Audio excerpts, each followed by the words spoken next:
திருச்சி கிழக்கு தொகுதி இடைத்தேர்தலில் போட்டியிடுவீர்களா? ஸ்டாலின் சொன்ன நச்சுபதில்.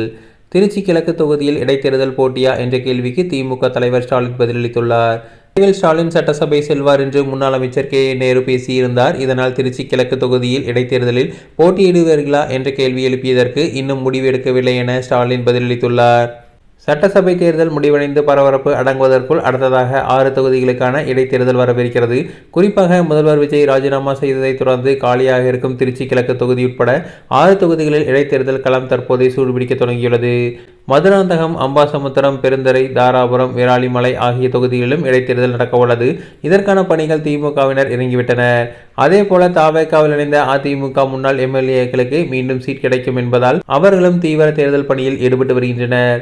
இந்த 6 தொகுதிகளையும் கைப்பற்ற ஆளும் தவேகா, திமுக மற்றும் அதிமுக ஆகிய கட்சிகள் தங்கள் வியூகங்களை இப்போதே வகுக்க தொடங்கிவிட்டன. இந்த 6 தொகுதியில் தவேகா தோல்வியடைந்தால் அது ஆட்சிக்கு எதிரான மனநிலையை மக்களிடையே உருவாக்கக்கூடும். அதேபோல திமுக பாதி தொகுதியில் வென்றாலும் சட்டசபையின் பலம் அதிகரிக்கும். அதிமுகவில் எடப்பாடியின் தலைமை நிரூபிக்கப்படும். இப்படியான சூழலில் திமுக முன்னாள் அமைச்சர் நேரு திருச்சியில் நடைபெற்ற ஒரு கூட்டத்தில் பேசும்போது ஸ்டாலின் அவர்கள் விரைவில் சட்டசபைக்கு செல்வார் என பேசியிருந்தார். இதனால் திமுக தொண்டர்கள் மத்தியில் ஸ்டாலின் இடைத்தேர்தலில் களமிறங்குவார் என எதிர்பார்ப்பு ஏற்பட்டது. இந்த நிலையில் அண்ணா அறிவாலயம் வந்த திமுக தலைவர் மு க ஸ்டாலினிடம் திருச்சி கிழக்கு தொகுதி இடைத்தேர்தலில் நீங்கள் போட்டியிட போவதாக முன்னாள் அமைச்சர் நேரு பேசியிருக்கிறாரே, நீங்கள் போட்டியிடுவது உறுதியா என்று கேள்வி எழுப்பப்பட்டது. அதற்கு ஸ்டாலின் இன்னும் முடிவெடுக்கவில்லை என பதிலளித்துள்ளார். முதல்வர் விஜய் போட்டியிட்டு வெற்றி பெற்ற திருச்சி கிழக்கு தொகுதியில் திமுக ஸ்டாலின் களமிறங்கினால் அது மிகப்பெரிய விஷயமாக மாறும்.